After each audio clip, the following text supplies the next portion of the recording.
मनकुलात.com पढ़िए दुनिया भर की खबरें और मालूमात दुनिया की मशहूर 3 ज़बानों में, उर्दू, इंग्लिश और जर्मन मैगज़ीन के साथ।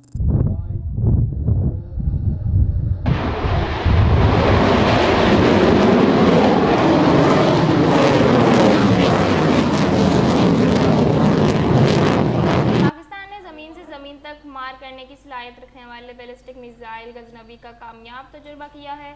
DGISPI के मुताबिक गजनवी मिसाइल तजुर्बे का मकसद आर्मी स्ट्रेटेजिक फोर्सेस कमांड की ऑपरेशनल तैयारी को यकीनी बनाना था।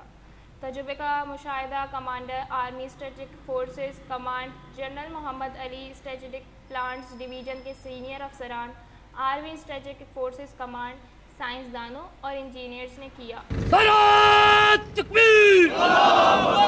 पाकिस्तान हमारे प्रोग्राम सोशल मीडिया पे मनकुलात के नाम से आप देख सकते हैं।